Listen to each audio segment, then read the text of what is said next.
जन्नतियों की 360 अलामात हैं, किसी में एक पाई जाए तो वो जन्नती है। हजरत सिद्दीक एक बार अर्ज करते हैं, हुजूर मेरे अंदर भी कोई है? तो हुजूर ने फरमाया, अबू बकर तेरे अंदर तो 360 सारी की सारी पाई जाती है, सारी की सारी पाई जाती है।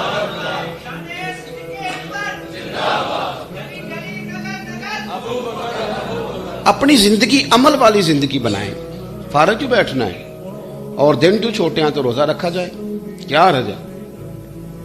अगर मौका मुयसर आ गया है, आप घर में हैं, तो जरूरी तो नहीं ना ये कह के जाए भाई अपना है, वो दूर भी है तो चले गए छुट्टी लेके भी जनाजे में। कोई मुसलमान करीबी चला गया सही अकीदा, उसके जनाजे में जाया जाए। आपको पता चल गया कि फलान जगह मैं पहुंच सकता हूं मिस्कीन गरीब के लिए, तो जाएं। इसलिए हुजूर सल्लल्लाहु अलैहि वसल्लम ने फरमाया, क़यामत के दिन कुछ लोगों को आवाज आएगी एक दरवाजे से, कहा जाएगा रोजादार आ जाओ भाई, ये जन्नत का वो दरवाजा जहां से रोजादार गुजरेंगे।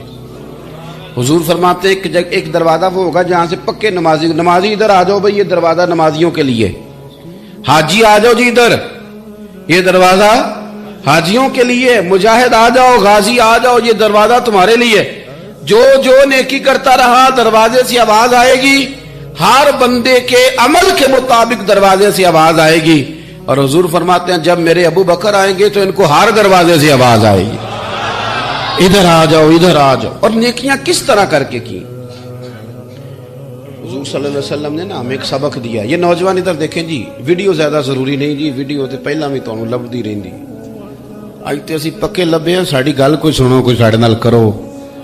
आप मेहरबानी करें, बात सुने। और माशाल्लाह जितने लोग आप आए हुए हैं ना, इतनी बड़ी तादाद में, तो अगर आप आज इस पहलू को थोड़ा थोड़ा, मैं ये नहीं कहता कि आप कोई इनकलाब बर्पा कर देंगे, जरा गौर तो करें मैं क्या कह रही हूँ। सही मुस्लिम, इसको तकरीर ना समझें, ये थोड़ा सा दर्स है, नसीहत है, इस पर आप गौर करें। हजरत सैयदना इमाम मुस्लिम ने मुस्लिम शरीफ में हदीस लिखी है, नबी पाक अलैहिस्सलाम ने फरमाया, नेकी को छोटा नहीं समझना, नेकी को छोटा नहीं समझना। या रसूलुल्लाह सल्लल्लाहु तआला अलैहि वसल्लम नहीं समझेंगे। हुजूर ने फरमाया, नेकी को छोटा ना समझना, हो सके तो अपने भाई से मुस्कुरा के बात ही कर लो। एक हदीस में फरमाया, नेकी को छोटा ना समझना, चाहे गली से कांटा ही उठा दो। यानी नेकी शुरू तो करो ना, कोई करो तो सही, किसी अंधे को सड़क ही पार करा दो। किसी से वजन नहीं उठाया जा रहा तो साथ मिलके उसके सर पे रखवा दो, कोई नेकी करो तो सही। हमारे दाएं बाएं नेकियों की लाइनें होती हैं, पर तब नेकी करेंगे ना जब हमारा नेकी करने का इरादा, हम ये समझते हैं शायद 10,000 रुपया मस्जिद देना ही सिर्फ नेकी है ना। मस्जिद में 10,000 देना भी नेकी है, और मस्जिद में झाड़ू देना भी नेकी है। लेकिन बाद 10,000 नहीं वो झाड़ू दे, कोई काम तो करे ना भाई, नेकी करें। हजरत सिद्दीक अकबर की नेकियों का मंजर क्या है? हर वक्त नेकी, हर वक्त नेकी, खैर का काम, वो चल रहे हैं, ड्यूटी कर रहे हैं। अल्लाह ताला ने इंसान को याद कराया है कि तूने इबादत अपने रब की करनी है, और फरमाया रब तुम्हारा वो है जिसने तुम्हारे लिए जमीन को फर्श बनाया है, आसमान को छत बनाया है, और आसमान से पानी बरसा के तो जमीन से फल उगाए हैं, रिज़्क़न लकुम, वो भी तेरे खाने के लिए उगाए हैं। वो जो आसमान से बारिश बरसा के जमीन से सब्ज़ और फल उगाए हैं, तो वो भी तेरे लिए। जब सारा कुछ तेरे लिए बनाया तो तू भी तो इबादत करना अपने रब की, फिर किसी को उसका शरीक ना ठहरा। एक चैलेंज भी किया कुरान मजीद ने इस रुकू के अंदर। कहा करते थे मक्के के लोग कि आप कुरान मजीद की आयतें नबी करीम अलैहिस्सलाम से कहा करते थे कि माज़अल्लाह आप खुद बनाते हैं, बना के लाते हैं। तो अल्लाह करीम ने फरमाया, व इन कुंतुम फी रैबिम मिम्मा नज़्ज़लना अला अब्दिना फ़अतू बिसूरतिन मिन मिस्लिही, अगर तुम्हें शक हो ना इसमें जो हमने बंदा खास पे नाजिल किया है, तो तुम भी इस जैसी एक सूरत बना के लाओ।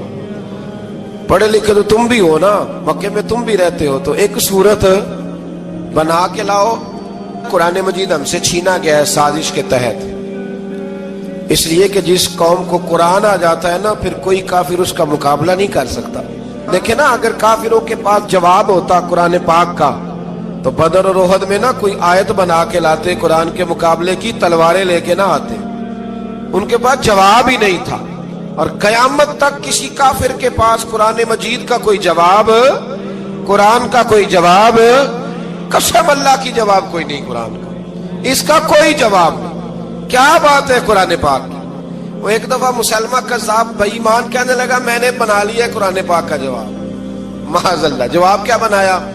وہ سورت ہے نا القاریہ ملکاریہ، وما ادراک ملکاریہ، کھڑکھڑانے والی کیا ہے، کھڑکھڑانے والی تمہیں کیا پتا کیا ہے کھڑکھڑی، قیامت کا ذکر ہے۔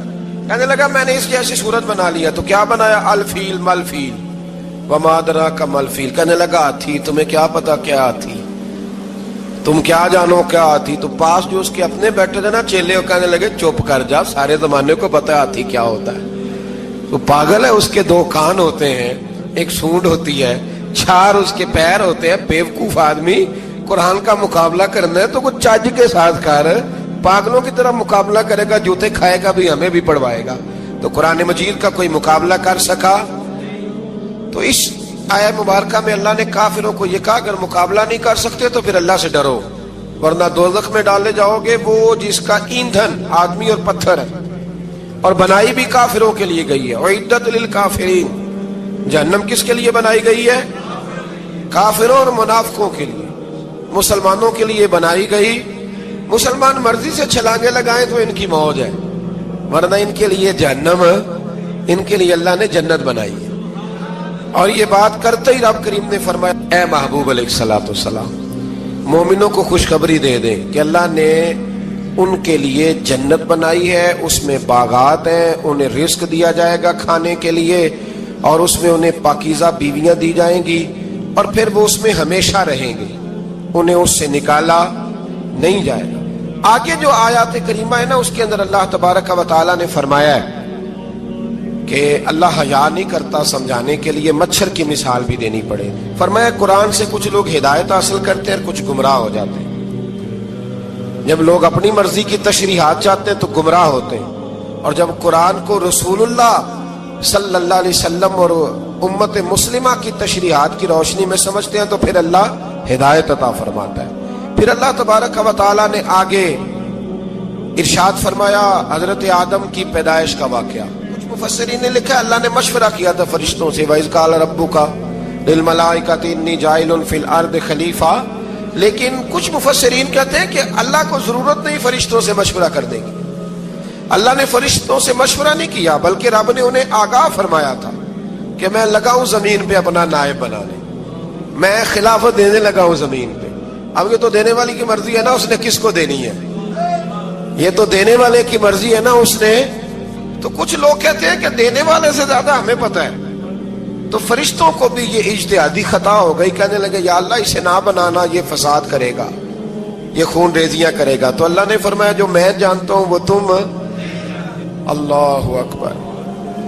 امام راضی فرماتے ہیں جب رمضان آتا ہے تو اللہ فرشتوں سے کہتا ہے ذرا یہ کھول کے دروازے دیکھو نا یہ زمین پہ کیا کر رہے ہیں، تم تو کہتے تھے فساد کریں گے اور یہ سارے تراویحیں پڑھ رہے ہیں، تم تو گویا کہتے تھے فساد کریں گے اور یہ تو دیکھو گویا رمضان کے روزے رکھ رہے ہیں، یہ تو میری یاد میں نکلے ہوئے، تم کچھ کہتے تھے اور دیکھو میں نے تمہیں کہا تھا نا جو میں جانتا ہوں وہ تم۔ اللہ نے پھر حضرت آدم علیہ السلام کو تمام زمانے کے علوم عطا کیے، علم سکھا لیا، تو فرشتوں سے کہا تم بھی ان چیزوں کے نام بتاؤ، تو وہ بتا سکے نہیں۔ اللہ نے فرمایا اب اس طرح کرو آدم کو سجدہ کرو، سب نے سجدہ کیا سوائے